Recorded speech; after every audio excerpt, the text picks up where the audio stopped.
আসসালামু আলাইকুম। সবাই কেমন আছেন? আজকে সকাল সকাল আমি একটি মজাদার নাস্তা নিয়ে চলে আসলাম, আলু পরোটা। এই আলু পরোটাটা আমাদের বাসায় খুবই পছন্দ করে, অলিদের বাবা তো আরও বেশি পছন্দ করে। আমি প্রথমে এই ময়দার সাথে গরম পানি মিশিয়ে নিয়েছি।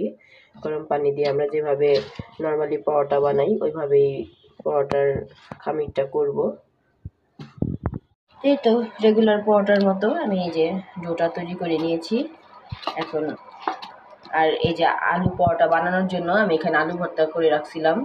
এই আলুটা আমরা যেভাবে আলু ভর্তা বানায় খাই নর্মালি ওইভাবে কাঁচা পেঁয়াজ বেশি করে ধনিয়া পাতা দিয়ে তারপরে শুকনো মরিচ দিয়ে আমি আলুটা ভর্তা করেছি। এখন আমি আলু ভর্তা দিয়ে আলু পরোটা তৈরি করে নিব।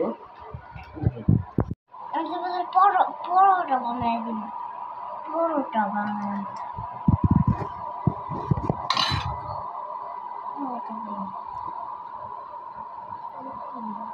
পরোটা বানাই মোমো। হ্যাঁ, আমার জন্য মোমো বানাইতেছো? এটা মোমো না, আমি মোমো বানাইব না। এটা বানায় ভিডিও শেষ করে নি।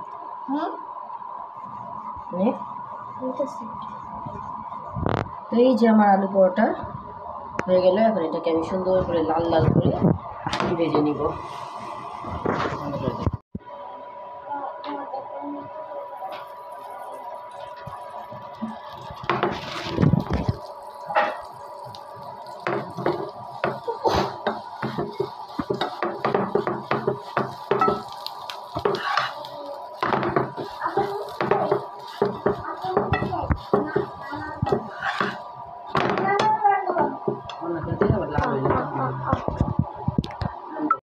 এবার আমি এই পরোটাটাকে সুন্দর করে উল্টিয়ে পাল্টিয়ে লাল লাল করে মচমচা করে ভেজে নিব। এটা খেতে অসম্ভব মজা।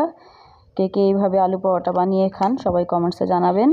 তো আমার পরোটা ভাজা হয়ে গেছে, এটা আরও লাল হয়েছে অনেক, কিন্তু ক্যামেরায় হয়তো বা একটু সাদা দেখাচ্ছে, কিন্তু এটা আমি একটু সুন্দর করে লাল করে ভেজেছি। এটা শীতের দিনে দেশি ধনিয়া পাতা দিয়ে আলু ভর্তা করে এই পরোটাটা খেতে অনেক মজা। যারা যারা খেয়েছেন অবশ্যই কমেন্টসে জানাবেন। সবাই ভালো থাকবেন। আল্লাহ হাফেজ।